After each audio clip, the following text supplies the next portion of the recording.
3 typical average kids find a haunted man. Sorry, we'll start the review. 3 typical average kids. No, not that one. Who you are now, our future is gone. Monsters recreated all around. We have to survive now, sunshine is gone. What's left of the world live under the ground. But through the cold and fear, we see the dawn. We'll fight like the... Hey guys, Craig Collector 01 back today for another video review. Today I'll be reviewing the Beetleborg AVs from Big Bad Beetleborgs. So here we have all 3 of the Beetleborg AVs. We have the Red Striker AV, the Blue Stinger AV, and the Green Hunter AV. They all come with, they were released individually. Blue Stinger came with his weapon and the Blue Beetleborg. The Hunter came with his weapon and the Green Beetleborg, and the Striker came with the Red Beetleborg.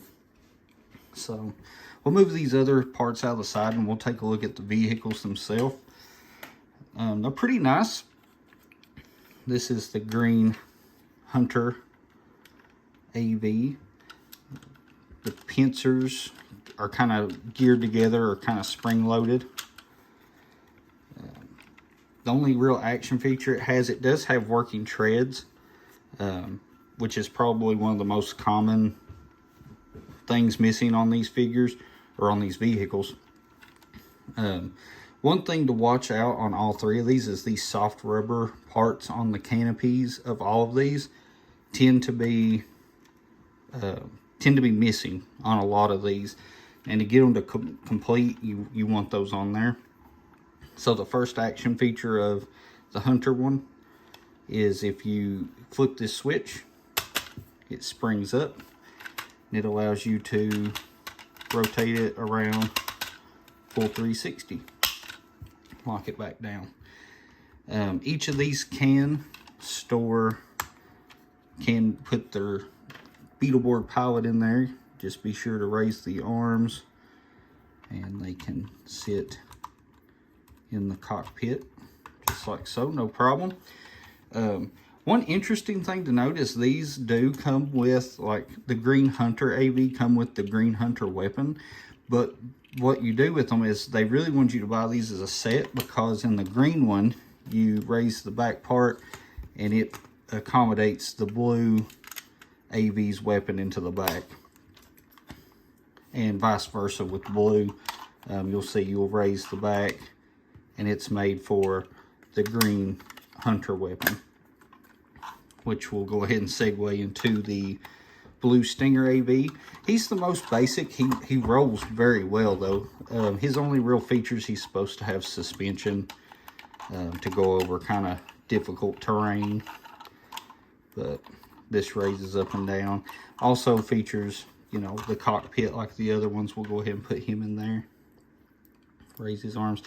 This one is the hardest to get in and out of the cockpit. You definitely want to, when you put these guys in there, you want to keep the arms up on him, especially because he's really hard to get in and out.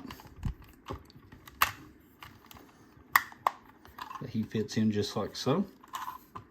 This one's probably the most basic. Then we'll roll over here to the Red Striker AV.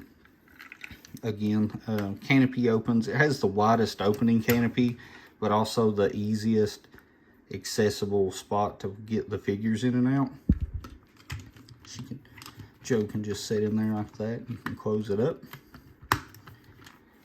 That's a commonly missing piece on these. Be careful if you're looking for these secondhand that's on there. It has one other feature where you can raise this up to see the engine in the back. I don't really know why it does that. There's no real reason. And on the underside, you have this little claw that you can pop off. That's geared to these turbines. So you can lower it down like so. I don't think this really has any real function. The only thing that I've seen that you could do is with the drills from the Green Hunter.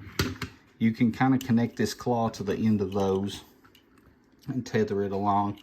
But that's the only real function I've seen for the claw. So let me go ahead and wind this back up.